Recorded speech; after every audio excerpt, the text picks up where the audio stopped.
Hello and welcome to SFDC Sessions. My name is Alisa Carroll and I'm editor-in-chief of Henry Magazine.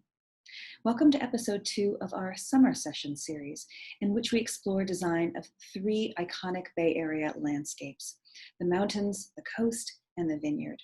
Today we explore designing on the edge of the continent. Northern California is obviously home to some of the world's most spectacular coastline, from Big Sur to Carmel to Monterey. And today we have 2 guides who are known for creating masterful spaces that are both stunningly beautiful and respectful of their sites. Award-winning architect and interior designer Marian Schicketanz, founder of Carmel-based studio Schicketanz, designs breathtaking modern homes and is a leader in the integration of green design principles. Landscape architect Emily Ryland is a principal at Andrea Cochran Landscape Architecture, the San Francisco firm so highly esteemed for its rigorous sculptural environments, and which was honored with the Smithsonian's Cooper Hewitt National Design Award. As always, our many thanks to the San Francisco Design Center and to Rhonda Harada for giving us this platform for education and for the exploration of the design world. And I wondered if we could start by zooming out and beginning with the big picture for the designers and the architects in the audience. And if you wouldn't mind sharing some insight into kind of the top line environmental guidelines that they might want to be aware of when they're starting their first coastal projects, or if they'd like to work in iconic landscapes like Big Sur and Pebble Beach. Marianne, would you mind starting us off? Yeah, thank you. I think that it's really important to be aware of what governs the coast, and that is the California Coastal Plan. It's not a very huge document, but it's good I think for everybody who works in the design business along the coast to be aware of the document and maybe read it once. Because it gives you an insight why we have all these regulations. So each municipality then, based on the coastal plan, develop their own general plans, but and they can be very tedious, and a lot of people complain about it. But I think the Coastal Act really saved the California coast from becoming, a Costa Brava with high rises all up and down the coast. So I think to get to the intent of the document is something that's really helpful when you work on pristine landscapes. Thank you for that. And you've shared too, you've had such extensive experience building so sensitively and beautifully on the coast that, each jurisdiction also has its own design review committee that a designer architect should be aware of. Yeah, I think that works the same pretty much all over the world, actually. You have sort of the overarching superstructure, so to speak, in our case, the Coastal Act, and then each municipality has its own land use plan, and each land use plan gets implemented in different ways. But almost everywhere you have a neighborhood sort of design committee. They're called different names, advisory committee, design review board. They're all the same thing. They're laymen basically interested in what their environment looks like. They have a little committee, and they usually advise the planning commission or the city council, whoever makes the decision on your permitting. Right. And another aspect that you called out, which was so fascinating and so heartening, was that a wildlife species or a species of plant that's federally endangered is also taken into consideration in these guidelines. Yes, that's actually a whole different document in California. That's the secret document. That when you work in sensitive landscapes, you have to do an environmental review, and there are different levels of environmental review. I'm sure Emily can speak to that too. And when you have a federally endangered plant or species, you will have the most restrictive review and conditions on your permit. Right. Thank you for that. And Emily, would you mind speaking a little bit about that as well? Obviously, the most recent project that you did was the spectacular site in Pebble Beach. And you had mentioned that, obviously there's a process in Monterey County as well. And you mentioned, Del Monte Forest and some of those surrounding environments. Would you mind sharing a little bit of your perspective on that? Well, so really, the first thing that you look at when you start any project are those local codes and regulations that govern your site.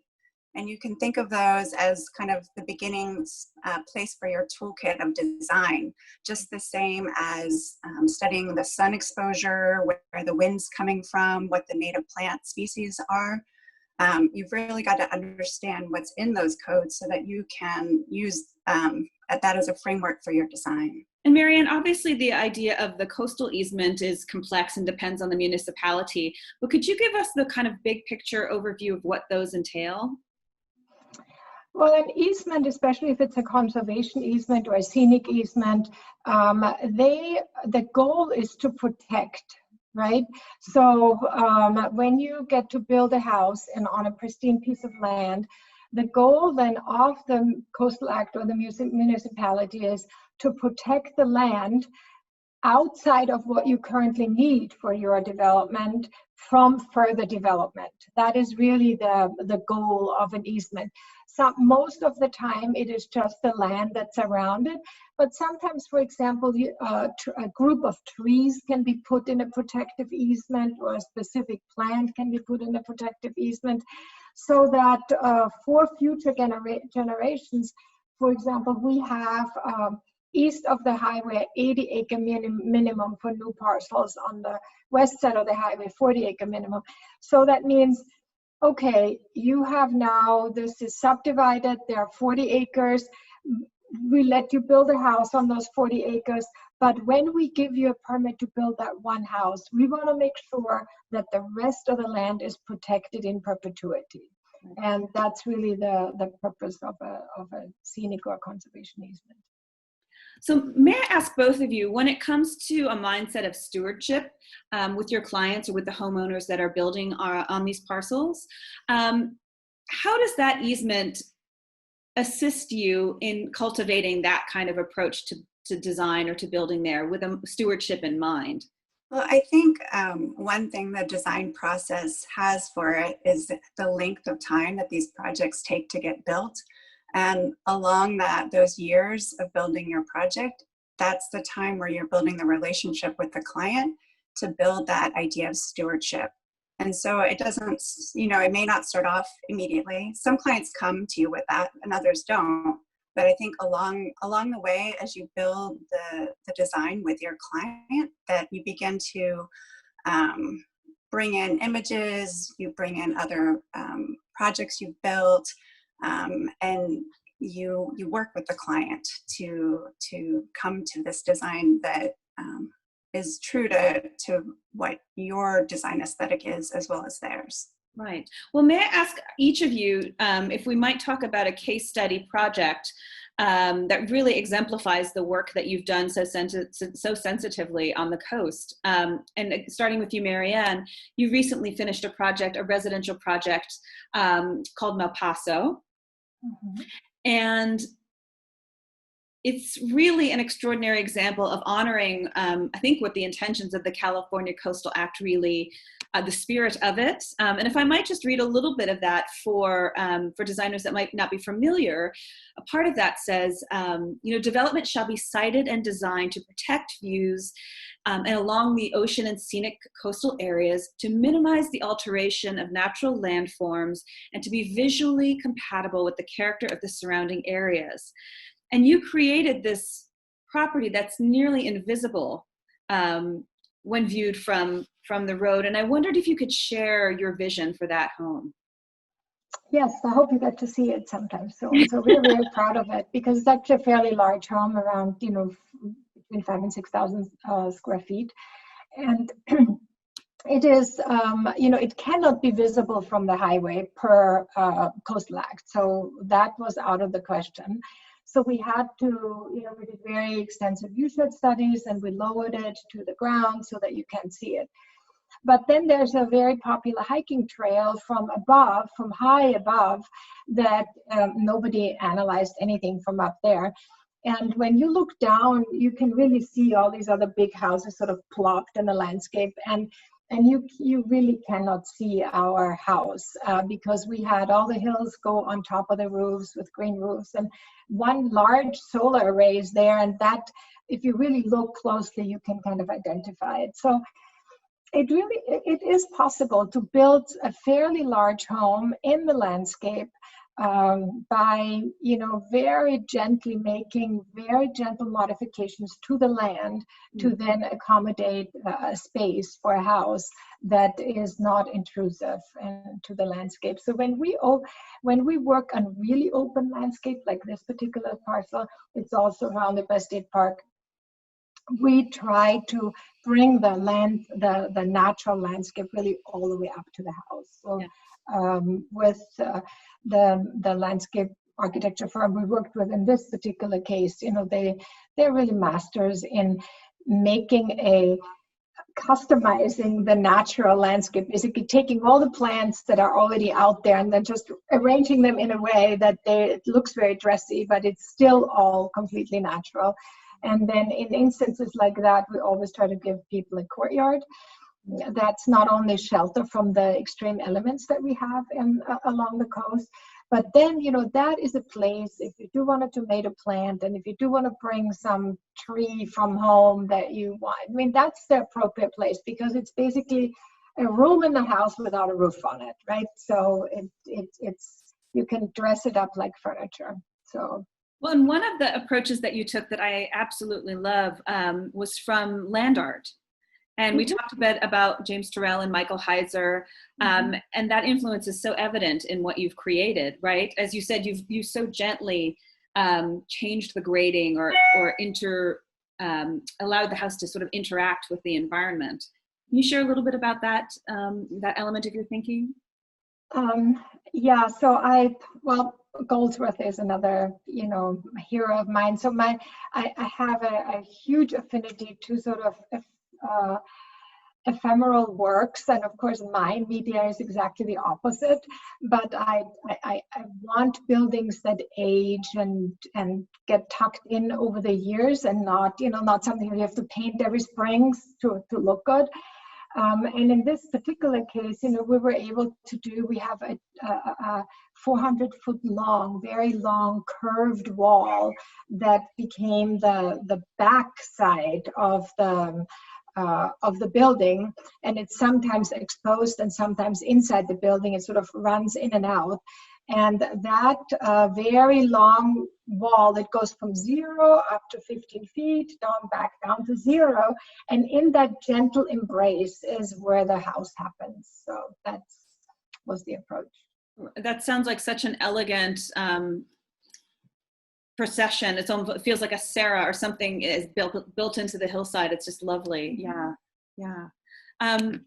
And, Emily, if I might ask you, the project that you did in Pebble Beach is a little inland.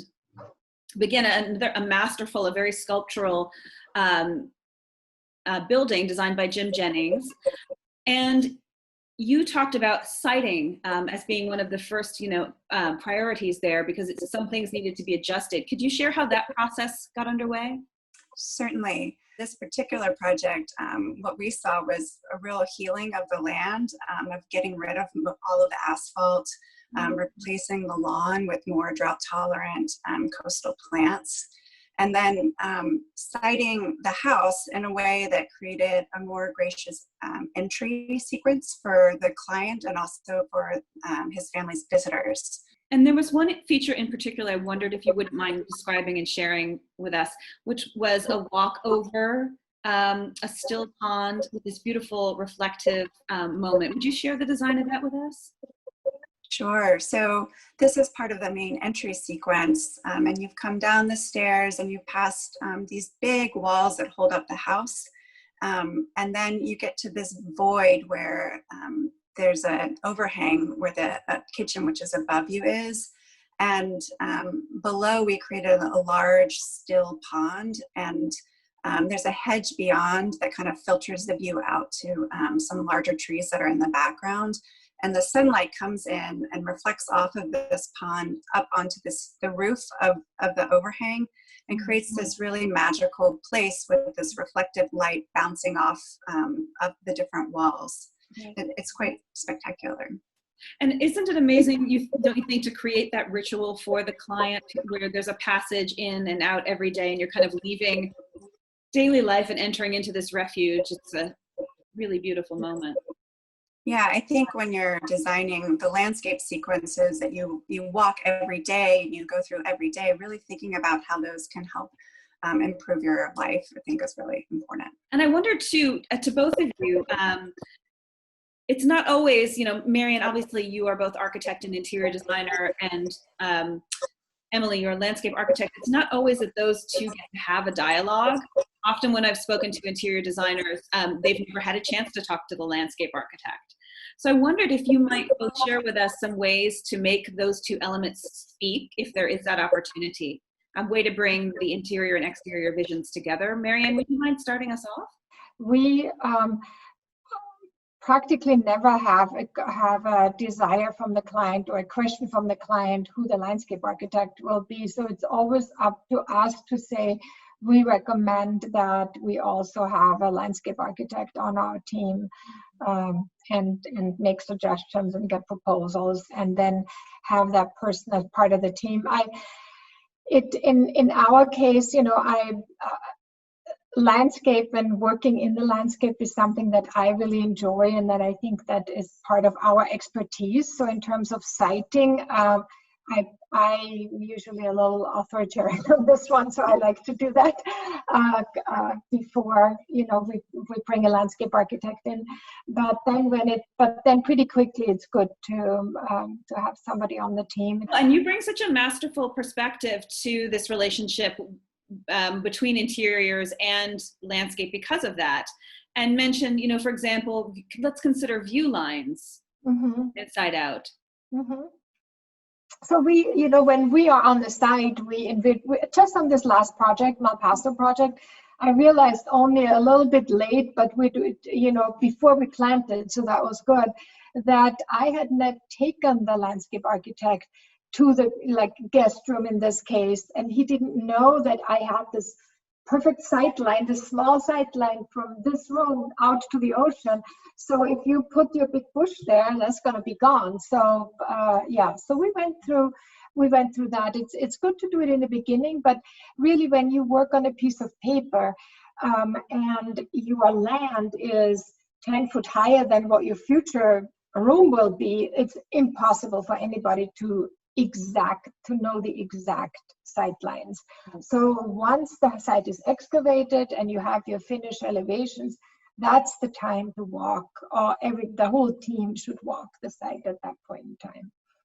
And isn't that holism wonderful? You had mentioned if you're sitting in that particular chair in that particular space, you want to be able to see that beautiful oak or that moment of the fountain that you've created. So there really does have to be this connection between the interior furnishings and placement and the exterior, which is such a synergistic way of living. It's lovely. And then Emily, coming from your point of view, obviously this doesn't have to be completely literal, but you had shared one example for when working with an interior designer in tonal ranges, and that a particular paint color had been drawn from the landscape. Can you share a little bit about that? Yeah, I think as Marianne was saying, each project is different, each architect is different, and the relationship you have is always different. But on this particular project, we were doing a property up in Calistoga and happened to have a good relationship with the interior designer and have been brought on early. And in the end, the entire project centered around this color, which was the back side of a grape leaf. And that inspired the entire design, and it came out really nicely. And I think it was because of this early collaboration between all the different parties. Right.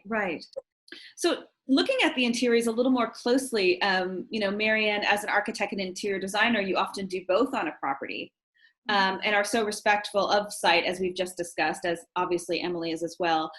I thought would you mind for a moment just sort of walking us through how you chose the furnishings for El Paso based on the connection with the landscape, the color, the different seasons? Is there a connection to make there as well?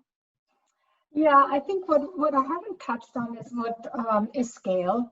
And as you know, I just recently returned from Europe, and every time over all these many years that I've been traveling back and forth, that is the biggest difference really between working there and working here is scale. The coast, it is just so so the landscape is so big and so vast and so strong in every aspect. So it's all very wild here, you know, it's less cultivated, and the light is so amazingly strong. So all that is really important, more actually for the interiors almost than for the architecture itself. I mean, architecture really has to withstand those elements nicely, you know, so to work with elements that age well, I think, and not have constant maintenance is really important. But on the interior side, that scale is just critical, you know, and the woods of the area, to use those appropriately, is so important.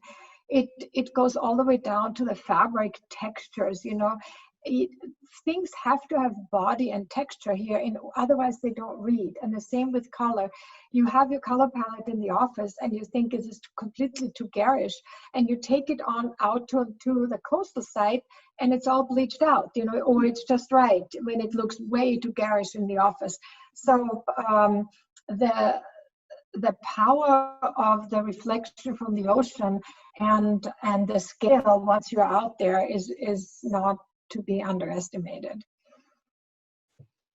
That's such a master's perspective. I hope that everyone can take that to heart when thinking about, right, color or texture for a site like a Big Sur, which is literally sited on the end of the earth, on the edge of the continent.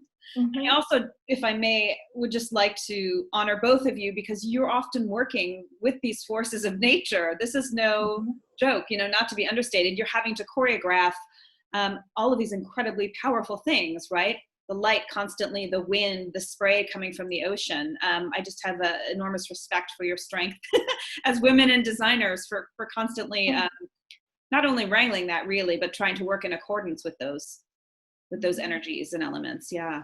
Well, thank you so very much to both of you for taking the time to speak with us today. It's been so enlightening to hear your insight into how to work so sensitively with the land. I really appreciate your work and what you do. Thank you. Thank you so much. Thank you. Be well. Thank you.